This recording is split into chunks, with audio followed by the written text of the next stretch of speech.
설교 질문 같이 나누겠습니다. 부르심에 합당하게 살기 위해 실천할 덕목은 성령이 하나 되게 하신 것을 지키기 위해 갖춰야 할 성품은 성도가 하나됨을 힘써 지켜야 하는 이유는 내 생각과 주장을 내려놓고 공동체의 하나됨을 위해 힘쓸 일은. 우리가 이 질문을 가지고 오늘 에베소서 4장을 같이 나누길 원합니다. 하나 되는 교회, 하나 되는 가정, 참 좋은 얘기입니다. 참 그렇게 살면 좋겠습니다. 그렇게 살아가는 교회와 가정 되시길 축복합니다. 하나님은 우리에게 즐거움과 기쁨과 좋은 일만 가득하기를 원하심과 동시에 또한 고통과 슬픔과 아픔과 낭만과 많은 좌절들을 허락하십니다. 그런데 우리의 기도는 언제나 그런 고통과 외로움과 절망과 낙담이 없게 해달라고 합니다. 그런데 하나님은 말씀하십니다. 내가 너희를 그렇게 하는 것은 나의 안에 거하게 하려고 하는 것이다. 나는 너와 함께함을 항상 너희가 알면 좋겠다. 그러기 때문에 그것들을 너희에게 허락한다 라고 말씀하십니다. 그러면 우리가 어떻게 기도를 해야 될까요? 하나님, 우리가 항상 성령님과 예수님과 하나님과 함께함을 우리가 누릴 수 있도록 허락하시고 행여 그러지 못할 즈음에 우리를 고통과 아픔과 절망 가운데 놓일지라도 이겨낼 힘을, 다시 하나님과 함께함을 우리가 알고 깨닫고 하나님과 동행할 수 있도록 그런 권능을 허락하여 주십시오라고 우리는 기도해야 된다고 합니다. 우리는 이겨낼 힘이 있습니다. 우리는 살아낼 수 있는 특별한 권능을 가지고 있습니다. 하나님이 그렇게 우리에게 주셨습니다. 우리에게 엄청난 값진 선물을 주신 게 바로 십자가이고, 그 십자가로 인해서 우리는 구원의 선물을 받았습니다. 그 구원의 선물, 영원한 생명에 대한 선물을 우리는 받았는데, 그게 얼마나 값진 대가를 지불하고 우리가 받은 선물인지도 착각할 때가 있고 잊어버릴 때가 많습니다. 그렇기 때문에 우리의 삶이 그렇게 궁색하고 용서하지 못하고 사랑하지 못하는 모습들이 나타납니다. 만약에 그 값진 선물, 그 구원이 얼마나 소중한 것인지, 영원한 생명이 우리에게는 얼마나 귀중한 것인지를 안다면 어떤 것과도 바꿀 수가 없을 것입니다. 바꾸지 않을 것입니다. 그런데 우리는 수시로 바꿉니다. 우리의 우선순위가 바뀌고 우리의 먼저 취해야 될 것들이 바뀝니다. 그 중에 하나가 돈이고, 그 다음에 성공이고, 그리고 승진이고, 그리고 취업입니다. 근데 하나님은 그게 우선이 아니라고 하십니다. 내가 너와 함께함을 너희가 인정하고 깨닫고 함께 있다면, 그러면 그거는 하나님이 다 너희에게 주실 것인데, 너희는 먼저 그것을 구하니까 너희가 넘어지고 깨어지고 그리고 세상에 눌린다고 얘기합니다. 그래서 에베소서를 통해서 사도 바울은 에베소 교회와 그 인근 교회 성도들에게 얘기합니다. 너희가 믿고 있는 그 하나님은, 너희가 믿고 있는 그 예수님은, 너희와 함께하는 그 성령님은 너희가 상상할 수 없는 그런 존재다라고 얘기를 합니다. 그리고 그 예수님이 너희에게 오셨고 너희를 구원하셨고, 그 예수님이 너희의 모든 죄와 허물과 아픔을 다 가지고 가셨다. 그래서 그 예수님을 너희가 바라봐라. 그 예수님이 어떤 존재이냐, 그 예수님으로 인해서 너희가 아까 우리 어린 학생이 그림을 그렸듯이 하나님과 다시 다리가 되게 하셔서 하나님과의 관계를 회복하셨고, 그리고 이웃과 가족과 하나 될 수 있는 그런 엄청난 일을 예수님이 하셨다. 너희가 그걸 아느냐? 그리고 그 예수님이 우리와 함께함으로 인해 우리는 이 땅의 백성인 것뿐만 아니라 천국의 백성이고 하나님의 자녀들이고 그리고 하나님의 상속자로 우리를 삼아 주셨다. 이 놀라운 일 아닙니까? 여러분이 돈 없는 엄마 아빠의 상속자가 아니라 그 전 세계를 다 우주를 갖고 계시는 그 하나님의 상속자로 이 땅에 살고 있다면, 그리고 그 하나님의 대사로 이 땅에 살고 있다면 우리는 이런 삶을 살지 않을 것이다 라고 얘기합니다. 에베소서 1장에서 3장까지는 이런 얘기로 그 에베소 성도들과 인근에 있는 성도들에게 격려합니다. 지금 에베소 상황은 어떻습니까? 에베소 상황은, 또 인근의 상황은 이방인들과 유대인들이 모여서 예배하는 곳입니다. 여러분 한번 생각해 보십시오. 지금 대한민국의 문제가 뭔지 아십니까? 대한민국은 미국에, 일본에 가서 돈을 벌고 그렇게 이방인으로 쪽팔림을 당하고, 그리고 민족적인 차별을 받고, 그렇게 겨우겨우 경제가 살아나서 돈을 벌어서 이만큼의 부흥을 이뤄놓은 엄청난 대한민국입니다. 그런데 그 짓을 대한민국은 또 동남아에서 일하러 오는 사람들에게 똑같이 더 악랄하게 하고 있다는 것입니다. 그게 무엇입니까? 섞이지 않는다는 것입니다. 다른 민족과 섞이기가 힘들다는 것입니다. 백의의 민족, 우월주의, 인종차별, 이게 있을 수 있겠지만 이렇게 심할 수는 없다는 것입니다. 이방인과 유대인들이 만나서 예배를 한다고요? 여러분 한번 상상을 해보십시오. 유대인들이 크리스찬이지만 그 이방인들이 와서 예배하는데 그들도 예수님을 믿고 함께 예배하는 성도입니다. 그들과 함께 예배하는데 그들을 차별하지 않는다고요? 엄청난 문제가 있었다는 걸 우리가 성경을 통해서 알고 있지 않습니까?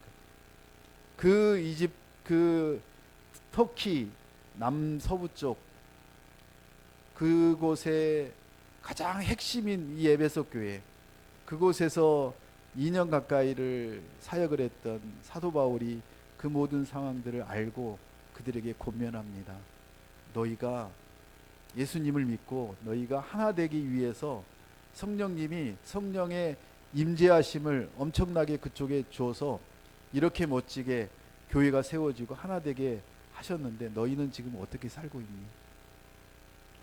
그래서 4장부터 6장까지는 이제 예수 그리스도가 오셔서 우리를 구원하시고 우리를 하나 되게 하시고 연합하게 하셨다라고 하는 놀라운 사실을 선포하고 그들에게 알려준과 동시에 4장부터 6장까지는 그래 너희는 실제적으로 어떻게 살아갈래?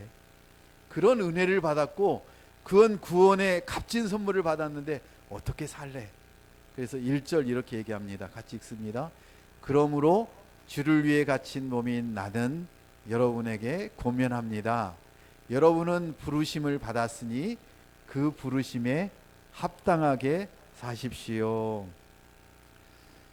복음의 삶은 선택이 아닙니다. 우리는 이미 하나님의 백성이 되었기 때문에 이제 세상의 백성으로서 그 세상의 성공과 세상의 것들 때문에 사는 게 아닙니다. 그런데 아직도 우리의 발과 머리와 생각이 세상에 놓여 있는 그런 상황 때문에 너무 힘들어합니다. 그래서 점점 우리는 세상의 마음을 떠나고 어디로 마음을 가느냐 하면 하나님 나라로 마음이 가고 있는 중입니다. 그거를 뭐라고 하느냐 하면 성화라고 합니다. 예수님 닮아가고 하나님의 백성으로서의 이제 점점점 완전한 하나님의 백성이 되어가고 있는 것입니다. 땅 예수님을 믿음과 동시에 우리가 완전한 하나님의 백성이 되었다면 얼마나 좋았겠습니까? 그런데 하나님은 그 과정을 우리 필요로 하십니다. 그리고 다메섹에서 부름받은 사도가 이제 에베소 성도들과 주변의 교회 성도들에게 권면을 합니다. 뭐라고 권면합니까? 주를 위해 갇힌 몸 나는.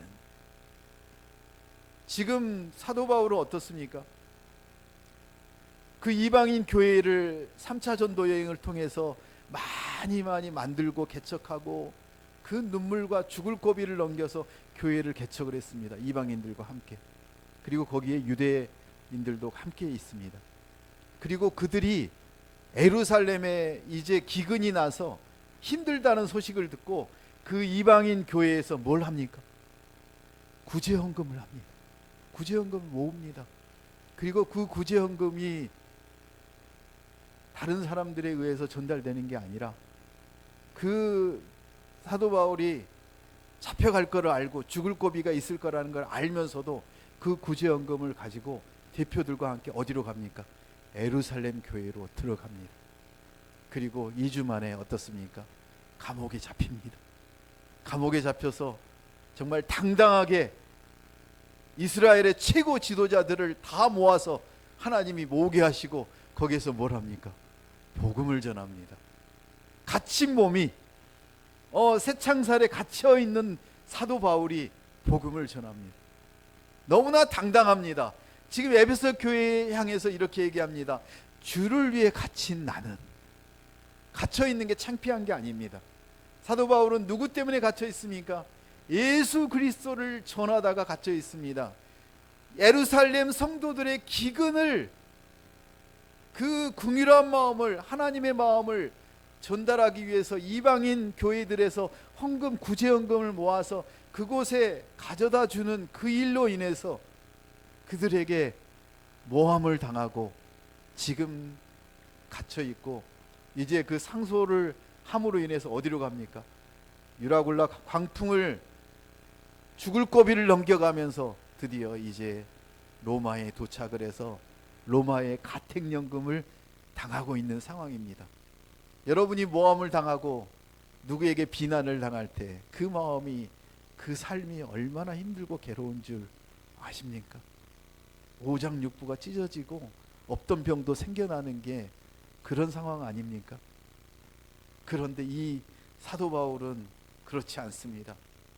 갇혀 있는데 복음을 전하고, 갇혀 있는데 기쁨이 넘치고, 그래서 그 복음의 정수라고 하는 로마서와 에베소서와 갈라디아서와 이런 모든 하나님의 말씀을 하나님이 주신 마음으로 이렇게 멋지게 우리에게 전하지 않았습니까? 성령의 능력으로 우리에게 전함으로 인해서 우리가 이 말씀을 통해서 하나님을 만나고 하나님과 동행하는 삶을 살고 있지 않습니까? 지금 얘기합니다. 나는 갇혀 있는 게 창피하지 않다. 나는 모함받고 죽임을 당하는 그런 상황이 올지라도 나는 괜찮다. 왜냐하면 나는 주를 위한 도구이기 때문에, 주의 종이기 때문에. 그래서 나는 당당히 에베소 교회 성도들과 그 주변의 성도들에게 당당히 권면한다. 내가 사도로서 너희에게 권면하는 게 아니라, 너희의 리더로서 권면하는 게 아니라, 나는 가장 낮은 자, 감옥에 있는 처참한 신세인 내가 너희에게 권면한다. 나를 부르신 하나님, 나를 부르신 예수님, 나를 부르신 성령님의 그 놀라운 능력으로 어떻게 살아야 되는지, 어떻게 사는 게 합당한 삶인지를 너에게 내가 알려주고 싶다.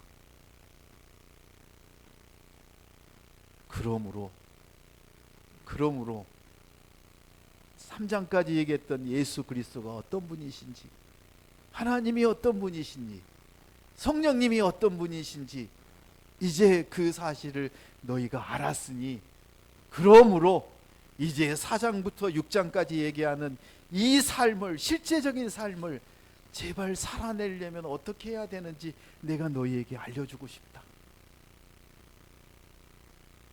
2절 3절 같이 읽겠습니다. 같이 읽습니다. 온전히 겸손하고 온유하게 행동하고 오래 참음으로 행동하되 사랑 가운데 서로 용납하고 화평에 매는 줄로 성령께서 하나 되게 하신 것을 힘써 지키십시오. 아멘. 부르심에 합당한 삶이 어떤 것인지 얘기합니다. 우리 질문에 이렇게 하지 않았습니까? 부르심에 합당하게 살기 위해 실천해야 될 덕목은 무엇인가? 4가지입니다. 온전히 겸손하고 온유하고 오래 참고 사랑 가운데 서로 용납하라고 합니다. 너무나 많이 들었던 얘기입니다. 그리고 이 부르심에 합당하게 살기 위한 실천할 덕목은 이런 네 가지인데, 이게 뭐냐면 성령이 하나 되게 하신 것을 지키기 위해 갖춰야 될 성품이라고 얘기합니다.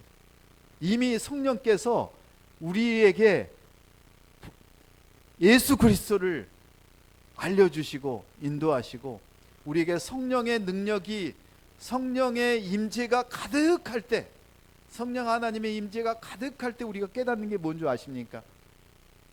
예수 그리스도가 우리의 메시아임을 우리가 깨달았습니다. 성령이 임재하지 않으면 우리는 예수 그리스도가 메시아인 줄 모릅니다. 성령께서 임재하셨기 때문에 성령으로 인해서 우리가 그 임재하심으로 인해서 우리는 예수 그리스도를 메시아임으로 인정했습니다. 우리는 인정할 수 없는 존재입니다. 성령께서 그렇게 하셨습니다. 3절 끝에 보면 성령께서 하나 되게 하신 것으로 인해서 우리는 지금 하나 된 교회고 하나 된 가정으로 살아가고 있는 것입니다. 안 그러면 우리는 교회가 하나 될 수가 없습니다. 우리는 얼마나 다양한 본질을 가지고 있고 성품을 가지고 있는지 여러분 아시잖아요. 어떻게 전라도에서 살던 사람이, 경상도에서 살던 사람이, 충청도에서 살던 사람이, 서울에서 경기도에서 살던 사람이 한 마음을 가질 수 있어요? 없죠. 없습니다. 불가능합니다. 그런 우리를 성령이 하나 되게 하심으로 인해서 우리에게 주신 놀라운 그 하나됨을 지킬 수 있는 성품을 우리에게 주셨습니다. 그게 뭐냐면 바로 네 가지. 온전히 겸손하라. 겸손할 수 있습니까? 아니, 내가 했는데 내가 한 것을 드러내지 말라고 하면 세상 사람들은 미쳐버립니다. 여러분 한번 보십시오. 그 구제연금 엄청나게 막 방송국에 들고 가서 했는데 그 누구누구가 이러겠습니다라고 그냥 얼굴에 자막 씌우고 이름도 안 밝히고 하면은 그 다음에 할 것 같아요? 안 합니다. 왜 하냐고요? 우리 회사도 나도 거기에 드러나고 이렇게 멋진 회사고 그런 대표가 나다는 것을 알려주려고 하지 않습니까? 그래야 회사가 홍보가 되고 또 회사가 돈을 많이 벌 거 아니에요. 여러 가지 이유가 있지 않습니까? 그런데 예수님은 뭐라고 하세요? 내가 오른손으로 하는 것을 왼손이 모르게 하라. 그게 바로 선행이라고 합니다. 아니, 이게 말이 돼요? 예수님 거짓말쟁이 아니에요? 거짓말쟁이죠. 지금 오른손이 하고 있는 걸 왼손이 어떻게 몰라요? 알잖아요, 다. 그렇게까지 알지만 모른 척 하라는 겁니다. 그게 뭐예요? 그게 겸손입니다. 겸손. 그래서 우리의 성품이 아니고요. 이거는 예수 그리스도의 성품입니다. 우리는 평생 살아가면서 누구를 닮아가느냐 하면 예수 그리스도를 닮아가는 겁니다. 예수님이 이 땅에 오셔서 우리에게 보여주신 엄청난 일들 중에 하나가 뭐예요? 예수님이 겸손하셨어요. 얼마나 겸손하셨습니까? 십자가에 못 박혀 죽으실 만큼 겸손하셨어요. 우리가 예수님을 생각하면 우리의 존재는 아무것도 아니구나. 예수님도 예수님의 존재가 아무것도 아님을 우리에게 보여주셨잖아요. 그러므로 인해서 우리는 어떻게 했습니까? 그렇게 닮아가고 있지 않습니까? 대표적인 인물이 누굽니까? 예수님을 닮아갔던 인물이 바로 이 에베소서를 쓰고 있는 사도 바울입니다. 사도 바울은 얼마나 악랄하고 교활했습니까? 크리스찬을 잡아다가 옥에 가두고 얼마나 채찍을 하고 난리를 쳤습니까? 다메섹으로 그 성도들을 잡으러 가지 않았습니까? 그런 잡으러 가는 사도 바울에게 예수 그리스도가 강권적으로 임하지 않았습니까? 눈을 가리고 그리고 빛으로 그 사울에게 임하지 않았습니까? 그래서 사도 바울은 깨달았습니다. 예수 그리스도가 참 메시아구나. 그분이 나의 구원자이시구나. 우리의 구원자이시구나. 구약에서 그렇게 말씀하셨던 그 메시아가 바로 예수 그리스도라는 사실을 알았고, 그 뒤로 사도 바울의 삶은 어땠습니까?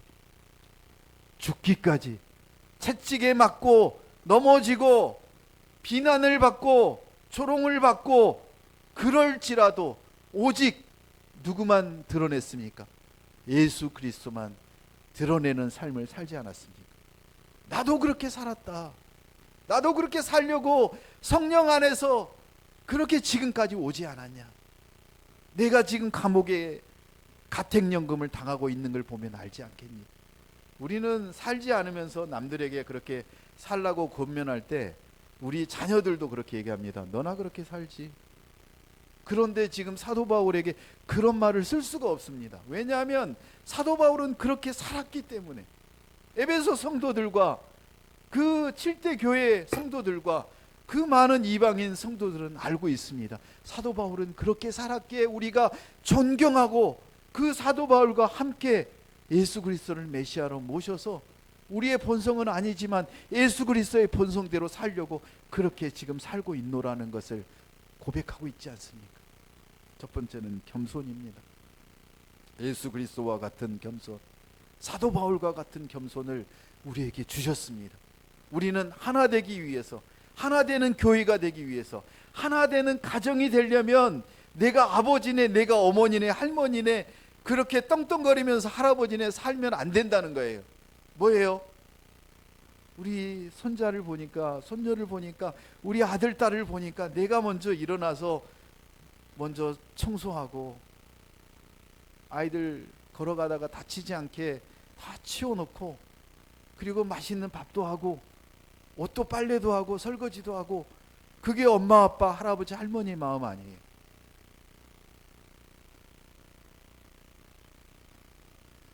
두 번째 마음은 무엇입니까? 온유하라는 것입니다. 온유가 무엇입니까? 우리가 갖지 않는 성품이었는데 성령께서 우리를 그렇게 살다가 보니까 교회에서 하나 되기 위해서 하나됨을 만들어주는 가정을 살다 보니까 우리 마음 가운데 강팍함이 아니라, 또는 다툼이 아니라, 분노가 아니라 우리를 절제하고 통제함으로 인해서, 강제적으로 절제하고 통제하는 것이 아니라 어떻게 해요? 너무 사랑하니까, 너무나 좋아하니까, 그래서 화난 마음도 가라앉고, 그리고 친절하게 온순한 마음이, 성품이 훈련되어져 가지 않습니까? 우리 안에 성령이 가득함으로 인해서 나타나는 열매가 바로 온유함입니다. 갈라디아서 5장 22절을 보면 이렇게 나와 있습니다. 같이 읽습니다. 성령의 열매는 사랑과 기쁨과 화평과 오래 참음과 친절과 선함과 신실함과 온유와 절제입니다. 이 9가지 열매, 이 9가지 열매는 우리가 가지고 있는 그런 성품이 아닌 거예요. 그런데 성령이 우리한테 가득할 때 성령께서 우리에게 열매 맺게 하는 거예요.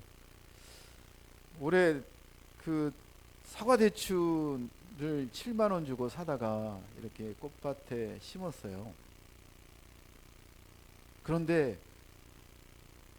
여름이 되니까 거기에서 이런 대추가 열리더라고요. 근데 이게 점점 커져요. 그리고 그 아래쪽에 열린 대추들은 너무나 많이 열려서 아래쪽으로 쭉 처지는 거예요.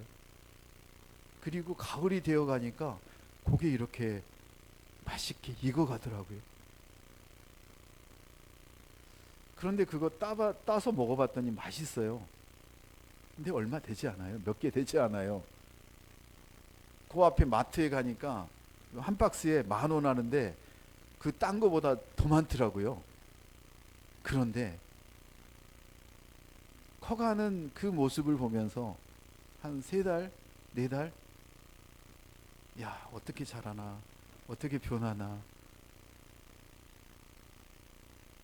그때 또 바람이 아주 세차게 불 때 혹시 제가 떨어지지 않나, 그런 모습인 것 같아요.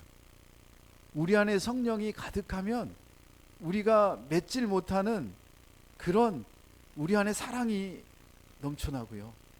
뭐 주체할 수 없는 기쁨들이, 아이들의 웃는 모습만 봐도 주체할 수 없는 기쁨이 있고, 그리고 너무나 평안한 거예요. 어떤 어려움이 있어도 기쁘고 평안하다는 이 놀라운 사실, 그리고 문제가 생겨도 하나님이 하실 것을 믿고 기다려요. 오래 참을 수 있어요. 그리고 도저히 친절할 수 없는 내가, 이 고약한 내가 친절하고 선하고 그리고 신실한 하나님을 닮아가려고 하고 있고, 그리고 우리 안에 온순하고 친절한 마음이 점점점 많아지는 거예요. 하나님은 우리가 어떻게 살아야 되는지를 알려주세요. 성령 안에 있으라는 거예요. 성령 안에 있다는 것을 우리가 확인하라는 거예요.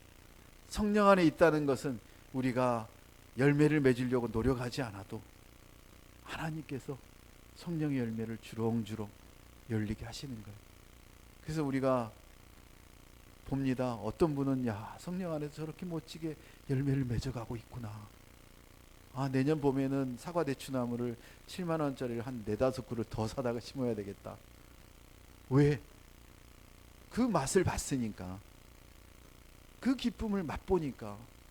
우리가 성령의 맛을 느끼고 깨닫고 너무나 좋다면 그 성령 안에 있으려고 그렇게 노력을 할 텐데, 우리가 그렇게 하지 못하는 것은 성령의 맛이 별로 없었다는 거잖아요. 맛을 못 봤다는 얘기잖아요. 이런 게 바로 성령의 열매입니다. 세 번째 열매가 뭐냐면 2절에 다시 돌아가서 성령의 열매 중에 하나인 오래 참음입니다. 2절 같이 보면 2절입니다. 온전히 겸손하고 온유하게 행동하고 오래 참음으로 행동하라고 합니다. 오래 참음은 무엇입니까? 누가 잘못을 하면 여러분 화가 나지 않습니까? 차를 몰고 가다가 누가 빤 끼어들면 어때요? 나도 모르게 막 욕을 하지 않습니까? 감정이 복받쳐 오르지 않습니까? 자주 그런 일이 생기면 어때요? 점점 누그러져요. 그리고 그때 내가 찬양을 듣거나 설교를 듣고 있었다면 더 빨리 그게 완화가 돼요. 참아져요. 그런데 내가 막 그 폭력적인 영화를 보거나 그런 음악을 듣고 있는 상황에서 그런 일이 일어나잖아요. 그러면 절제하지 못해요. 그래서 어떤 일이 일어난 줄 아십니까? 아니, 친구들 3명이 술 먹고 지하주차장에서 서로 싸우다가 남의 포르쉐를 그냥 그 소화기를 가져다가 탕탕 치고 유리를 깨버리더라고요. 그러더니 수천만 원의 그 비용이 나왔어요. 그리고 감옥 가는 형사 입건되고. 그게 순간적인 거잖아요. 우리 안에는 분노가 그렇게 엄청나요. 우리의 분노를 누를 수 있는 거는 지식이 아니라, 성공이 아니라 어떤 것으로도 안 돼요. 우리 세상에 우리 자녀들 보세요. 학교에 요즘 아이들 보세요. 선생님이, 교수가 한마디 해서 큰일 나요. 그리고 뭐라고 한 줄 아세요? 꼰대 지나간다 그래, 꼰대. 그 소리가 무슨 소리예요? 간섭하지 말라는 거예요. 간섭하면 내가 어떻게 반응할지 모르겠다는 거예요. 아니, 그런 일들이 신문지상에 너무나 많이 일어나고 있잖아요. 그런 우리 아이들을 어떻게 지키겠습니까? 성령 안에 두지 않으면, 성령으로 마음을 다스리게 하지 않으면 우리는 방법이 없다는 거예요. 그 성령의 열매가 오래 참음이고 온유함입니다. 그리고 4번째가 뭡니까? 바로 우리의 약함을 이해하고 격려하는 태도, 그게 용납하는 것입니다. 용납하는 것은 하루아침에 이루어지지 않습니다. 무조건적으로 너가 맞다라는 게 용납하는 게 아닙니다. 무엇입니까? 사랑으로 이해하고 기다려주고, 그리고 우리가 함께 한다라는 사실을 깨닫게 해주시는 게, 그게 용납함입니다. 사랑이 없으면 고린도전서 13장에서도 우리가 얘기했듯이 사랑이 없으면 용납할 수가 없습니다. 우리 아이는 용납할 수 있지만 다른 아이가 그 짓을 하면 용납할 수가 없습니다. 여러분, 음식점에 가면 아직도 아이들이 뛰고 난리를 칩니다. 시끄럽게 합니다. 그럼 뭐라고 합니까? 불러가지고 요즘은 이제 직접 부르면 싸움 나니까 어떻게 해요? 저기 주인을 불러다가 저기 좀 조용히 시키라고 화난다고 막 화를 내지 않습니까? 그런데 우리 아이가 그렇게 떠들 때는 우리는 괜찮아요. 용납한다는 것은 사랑할 때 용납할 수가 있습니다. 그게 나쁘다는 거, 좋다는 게 아니잖아요. 나쁜 일이잖아요. 우리는 한 몸으로 한 지체가 되어서 한 교회를 하나님께서 성령으로 예수 그리스도의 피로 이렇게 하나 되게 만들어 주셨다는 사실입니다. 이 하나된 교회를 깨뜨리고 있습니다. 세상은 악한 영들은, 어둠의 영들은 깨뜨리고 있습니다. 그런데 성령으로 이 하나 되게 한 교회, 예수 그리스도의 피로 하나 되게 한 교회를 어느 누구도 깨뜨리지 못하도록 누가 지켜야 되느냐면 우리가 지켜야 된다는 것입니다. 우리가 지키려면 어떻게 해야 되는가? 바로 이 네 가지 삶의 성품을 우리가 나타내라고 합니다. 우리에게 이미 주셨던 건데 우리가 나타내지 않고 있음을 사도 바울은 에베소 교회 성도들에게 얘기하는 것입니다. 뭐라고요? 온전히 겸손하라고, 그리고 온유하고 친절하고 온순하라고, 오래 참아내라고, 그리고 사랑 가운데 용납하라고. 우리가 용납할 수 없습니다. 우리가 이해할 수 없습니다. 그리고 너무 화가 나고 짜증이 나고 분합니다. 그런데도 사도 바울은 얘기합니다. 너희가 어떻게 하라고? 3절 같이 읽습니다. 화평에 매는 줄로 성령께서 하나 되게 하신 것을 힘써 지키십시오. 화평에 매는 줄로 우리를 예수 그리스도의 피로 하나 되게 만들어 버렸습니다. 그래서 우리는 화평할 수밖에 없습니다. 평안할 수밖에 없습니다. 여러분, 세상이 주는 평안은 오래가지 않습니다. 그거는 평안이라고 얘기하지 않습니다. 오직 평안은, 화평은 뭡니까? 샬롬은 예수 그리스도 안에 있을 때만 가능하다고 에베소서 1장부터 3장까지 얘기하고 있습니다. 예수 안에 가능하다. 예수 안에서만 가능하다. 그래서 그 예수 그리스도의 피로 우리를 정말 묶어주셨기 때문에 우리는 하나가 될 수 있고 화평할 수가 있다는 것입니다. 그 성령께서 예수 그리스도를 우리의 주인으로 모시게 만들어 주셨고, 그 성령의 능력으로 우리는 매일매일 삶 속에서 하나됨을 느껴야 된다는 것입니다. 교회를 이렇게 만드셨는데 우리 가정은 어떻게 만드셨습니까? 마찬가지로 교회를 그렇게 만드셨듯이 우리 가정을 만들었는데, 우리 가정 안에 겸손과 온유와 오래 참음과 용납함이 없다면 우리 가정이 화평할 수가 없습니다. 예수 그리스도를 우리의 주인으로 모셔드릴 때 우리 교회도 그리고 가정도 화평할 수가 있습니다. 그 화평에 매는 줄로 여러분이 하나 되고 연합하는 그 삶을 이루어내시기를, 그렇게 살아내시기를 예수 그리스도 이름으로 축복합니다. 사랑받는 존재임을 공동체 안에서 발견하고 느낄 때 우리는 그것들을 표현해야 됩니다. 표현하고 용서하고 용납하고 그렇게 절제하고 겸손히 기다려주고 함께 가는 그런 하나님의 자녀가 되실 줄 믿습니다. 그러면 이런 하나됨을 지킬 어떤 근거가 어디 있냐, 그런 당위성이 어디 있냐, 그걸 4절, 5절, 6절에서 얘기하고 있습니다. 4절 같이 읽습니다. 여러분이 부르심의 한 소망 안에서 부르심을 받은 것과 같이 몸도 하나요, 성령도 하나이며 주도 하나요, 믿음도 하나요, 세례도 하나요. 여러분이 부르심의 한 소망 안에서, 여러분이 부르심의 한 소망, 부르심의 한 소망 안에서 우리를 성령께서 어떻게 하셨습니까? 하나 되게 하셨습니다. 하나 되게 하실 게 아니라 이미 하나 되게 하셨다고 얘기합니다. 그 하나 되게 하신 근거와 당위성이 뭐냐면 신학적인 이유를 여기서 얘기합니다. 여러분이 한 소망 안에서 부르심을 받았다는 거예요. 여러분 소망이 무엇입니까? 우리의 소망은 우리 아이들이 잘 되고 우리가 잘 먹고 잘 사는 거죠. 그런 작은 소망 말고요. 그거는 당연히 그냥 이루어지는 따라오는 부수적인 부산물이에요. 우리는 부산물만 원하기 때문에 너무나 힘들어요. 여러분, 저기 여러분을 생일잔치에 초대를 했어요. 그리고 거기에 메인 코스 요리를 너무나 마친 걸로 준비를 했는데 그 메인 코스가 나오기 전에 우리가 스키다시라고 그러나요? 먼저 나오는 그것들을 그냥 배불리 먹고 그리고 배가 터질 만큼 있는데 드디어 메인 요리가 딱 나왔어요. 여러분, 메인 요리 먹을 수 있어요? 메인 요리 먹기 힘들어요. 그래서 자주 먹어본 사람은 알아요. 메인 요리가 너무나 근사하게 맛있게 나온다는 걸 알기 때문에 먼저 나오는 그냥 간단한 것들은 대강 먹어요. 왜? 메인 요리를 먹기 위해서 배에다 신호를 주는 거예요. 메인 요리 맛있는 게 들어갈 거니까 너는 그 메인 요리가 들어갈 자리를 잘 마련해 놔라. 그래서 점만 찍어 내는 거예요. 그리고 드디어 메인 요리가 나왔을 때 그것들을 먹는 거예요. 그게 바로 한 소망이에요. 여러분의 소망은 무엇입니까?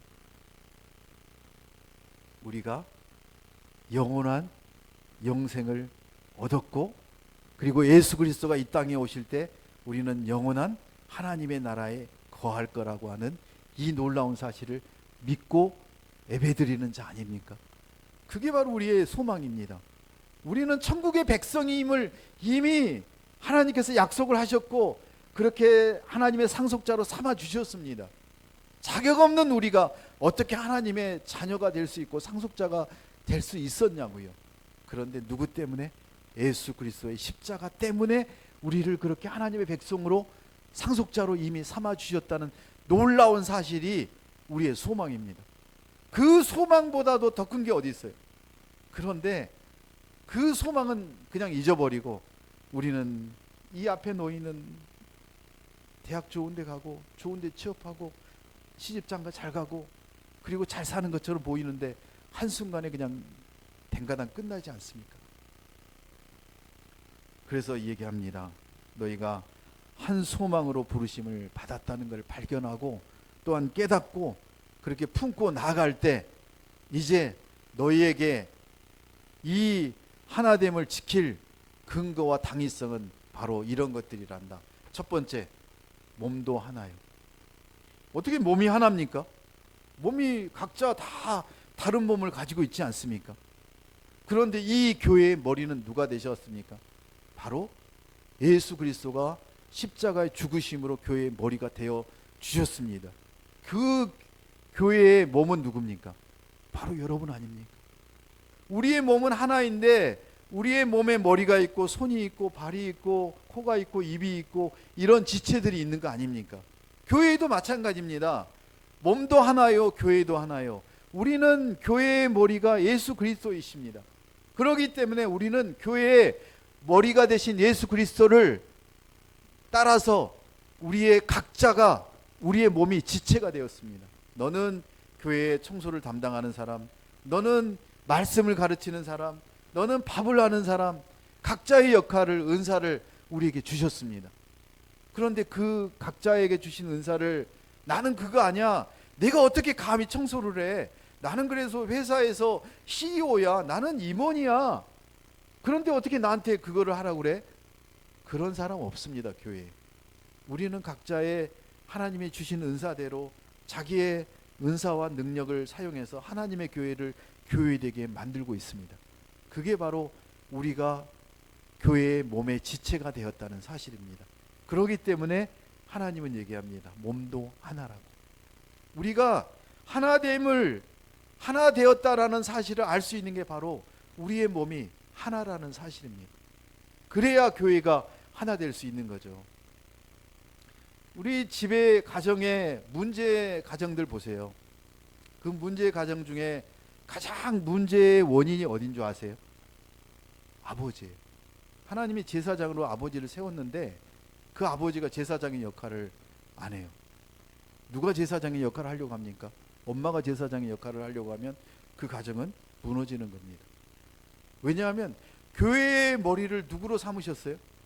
예수 그리스도로 삼으셨잖아요. 그런데 교회의 머리가 목사가 되려고 하는 교회가 의외로 많아요. 또 교회의 머리가 장로님들이 되려고 하는 교회가 너무나 많아요. 제가 다녔던 서교동 장로교회는 언더우드 목사가 100년 전에 창립한 교회였어요. 그런데 그 교회에 장로님들이 너무나 세서 목사님들의 목숨을, 그 사역을 댕강댕강 자르는 거예요. 그래서 제가 그 교회에 청년부로 갔을 때 그 교회 목사님이 정년을 몇 년 남겨놓고 있었는데 그 목사님을 잘라버렸어요. 교회에 나가게 만들었어요. 그리고는 계속 목사들을 어떻게 하냐면 자기들이, 장로님들이 마음에 든 목사를 초빙을 하는 거예요. 그래서 1년 또 1년 또 1년. 그게 교회예요. 그런 교회가 얼마나 많은지 몰라요. 교회의 머리는 누구세요? 예수님이세요. 예수님이 머리라는 사실을 알면 성도들은, 목사들은 그렇게 행동하지 않아요. 교회의 문제는 바로 교회의 머리이신 예수님을 인정하지 않고, 그리고 몸의 지체인 각자를 너무나 무시한다는 사실이에요. 첫 번째, 몸도 하나요. 두 번째는 무엇입니까? 성령도 한 분이라는 거예요. 성령도 한 분이듯이 교회도 하나인 거예요. 각자의 능력과 은사가 다 다르잖아요. 성령이 그리스도와 우리를 연합하게 만들으셨어요. 예수 그리스도를 우리의 주인이라는 사실을 우리가 깨닫게 만드신 분이 바로 성령 하나님이시거든요. 그 성령님이 하나신 거예요. 그래서 성령 하나님이 한 분이시고, 그 성령 하나님으로 인해서 우리는 예수 그리스도를 알게 되었고, 그 예수 그리스도가 우리의 메시아임을 인정하게 되었는데, 그 성령님을, 하나님 하나이신 그 성령님을 무시하는 거예요. 그러니까 우리가 살면서 성령의 인도하심을 매일마다 느껴야 되는데, 하나님 오늘 어떻게 살까요 할 때 성부 하나님과 성자 하나님이 우리에게 지시하시는 게 아니라 누가 인도하세요? 성령 하나님이 우리를 인도하세요. 그래서 우리가 삼위일체 하나님에 대해서 헷갈릴 때가 많아요. 여러분, 기도의 대상이 누군 줄 아세요? 기도의 대상이 예수님이세요? 성령님이세요?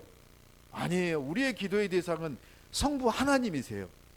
그러면 우리가 기도하게 만드는 것은 누구세요? 성령 하나님이세요. 성령 하나님이 우리를 기도하게 만드시면 우리가 기도가 제대로 돼요. 근데 우리의 마음대로 기도하면 그 기도는 엉터리 기도가 되는 거예요. 그래서 불라불라 하고 맨날 달라고만 하고 내 것만 채우려고 하는 기도는, 그거는 내 기도지 성령 하나님의 기도가 아닌 거예요. 그리고 성령 하나님이 우리를 기도하게 만드시잖아요. 그럼 그 기도는 하나님께 전달이 되나요? 어떻게 해야 전달이 돼요? 예수 그리스도의 이름으로 기도합니다. 예수 그리스도를 통해서만이 하나님께 전달이 되잖아요. 그래서 우리가 예수 그리스도가 십자가에 못 박혀 죽으심으로 하나님과 우리와의 관계가 회복이 됐잖아요. 그래서 성령님을 통해서 우리는 예수 그리스도에게 나가고, 예수 그리스도를 통해서 하나님께 우리의 기도가 전달이 되기 때문에 우리의 기도의 대상은 누구예요? 하나님 아버지, 천지를 창조하신 하나님 아버지, 우리의 모든 것이 되신 하나님 아버지. 우리의 주기도문의 첫 번째는 무엇입니까? 하나님이시잖아요. 그 하나님을 부르잖아요. 여러분, 삼위일체 하나님을 헷갈리지 마세요. 성령님 한 분이세요. 그리고 또 누구도 하나입니까? 주도 하나요. 여기서 말하는 주도라고 하는 것은 예수 그리스도도 하나라는 사실입니다. 성령 하나님도 한 분이시고 예수 그리스도도 한 분이신 거예요. 예수 그리스도가 한 분이시라는 사실을 통해서 여러분은 어떻게 됐나요? 여러분의 인생의 주인이 누구로 바뀌어버렸어요? 예수 그리스도를 믿음으로. 여러분의 몸은, 여러분의 삶은, 여러분의 인생은 어디에 못 박혔습니까? 십자가의 못을 박았어야죠. 아직도 여러분의 몸을, 여러분의 생각을, 여러분의 삶을 십자가에 못 박지 않고 여러분이 주인 돼서 사는 그런 교인들은, 성도들은 너무나 힘든 거예요. 내가 내 인생을 개척하고 우리의 자녀들의 인생을 내가 이끌려고 하니까 너무너무 힘든 거예요. 누가 이끌어야 되는 거예요? 예수 그리스도께서 이끌어 가셔야 되는 거예요. 우리는 십자가의 못을 박았습니다. 우리의 주인은 누구십니까? 예수 그리스도가 우리의 주인이십니다. 그렇기 때문에 우리는 하나 될 수 있습니다. 여러분의 주인들이 각자라면 이 교회는 이미 끝난 거예요. 여러분의 주인은 누구라고요? 예수 그리스도세요. 그렇기 때문에 같은 주인을 모시는 여러분이 한 교회가 되고 하나 될 수 있다라는 거예요. 우리의 능력으로 하나 될 수 없다니까요. 우리는 예수 그리스도가 우리의 주인이라는 사실을 알기 때문에 우리가 하나 될 수 있어요. 삼성전자가 저렇게 엄청난 이익을 낼 수 있는 이 하나의 조건이 뭔지 아세요? 그 주인은 한 사람이에요. 그 주주들이에요. 그 주주가 대표되는 게 바로 이재용 회장 아닙니까? 부회장 아닙니까? 그래서 그 이재용 부회장이 한마디를 하면 회사가 완전히 헷가닥 바뀌지 않습니까? 만약에 그 이재용 부회장이 회사의 주인이라는 사실을 인정하지 않으면 그 사람은 그 회사를 나와야죠. 더 이상 그 존재 가치가 없는 거예요. 월급을 받을 수 없는 거죠. 교회가 하나 될 수 있는 근거는 우리의 능력이 아니라 예수 그리스도가 십자가에 못을 박았고 우리도 못을 박아서 우리의 주인이 예수 그리스도라는 사실을 우리가 인정하기 때문에 우리가 구원을 받았고 우리가 한 주인을 모시고 우리의 머리로 우리가 교회 될 수 있는 근거가 된다라는 사실이에요. 또 하나가 무엇입니까? 그래서 믿음이 하나가 되는 거죠. 우리의 믿음의 대상은 누굽니까? 바로 예수 그리스도십니다. 예수 그리스도가 우리의 믿음의 대상 아니에요. 예수 그리스도를 믿음으로 인해서 우리가 구원을 받았잖아요. 그래서 예수 그리스도를 통해서 구원을 받은 거예요. 그 구원을 주시는 분은 누구세요? 하나님이십니다. 그래서 신학자들도요, 삼위일체 가지고 무지 싸워요. 성부 하나님, 성자 하나님, 성령 하나님. 제가 오늘 여러분에게 말씀하신 이 각자의 역할들에 대해서 이해를 꼭 하셔야 됩니다. 우리의 기도의 대상은 누구시라고요? 하나님, 성부 하나님. 그리고 그 성부 하나님에게 우리의 기도를 전달할 수 있도록 하시는 분은 성자 예수님, 성자 예수님. 그리고 우리의 기도할 수 있도록 우리의 삶을 인도하고 이끌어 가시는 분은 성령 하나님.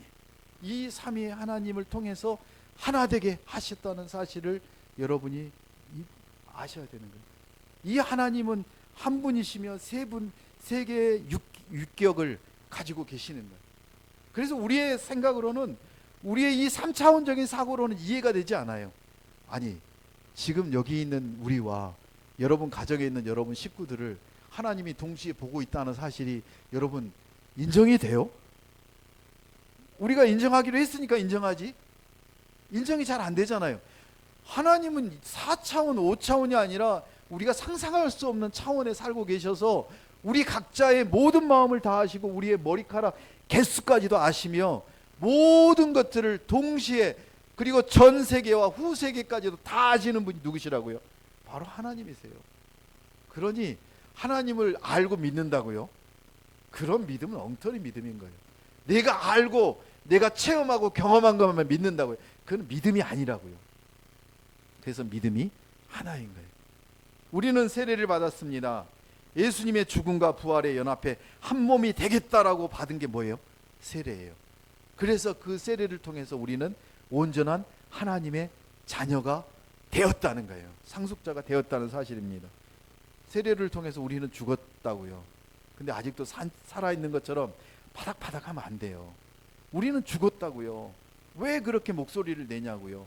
우리는 죽고 예수 그리스도가 우리 안에 살고 계시고 성령님이 우리를 인도하신다는 그 사실을 아시길 축복합니다. 6절 같이 읽습니다. 6절 같이 읽습니다.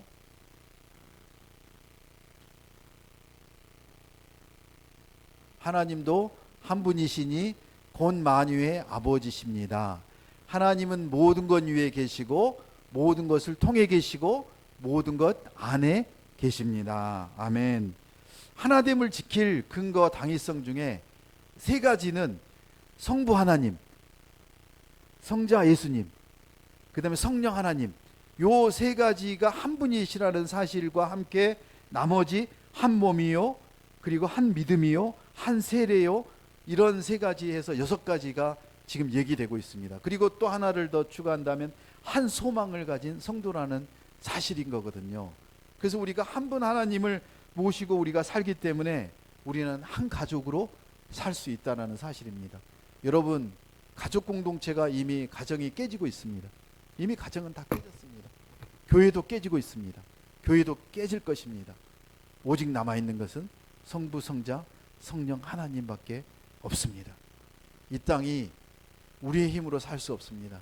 하나님은 모든 것 위에 계시고 모든 걸 통해 계시고 모든 것 안에 계시다는 사실을 우리가 인정하는 순간 여러분의 삶이 달라질 것입니다. 여러분의 생각이 달라질 것입니다. 우리 자녀들이 달라질 것입니다. 어떤 것으로도 우리와 우리 자녀들을 변화시킬 수 없습니다.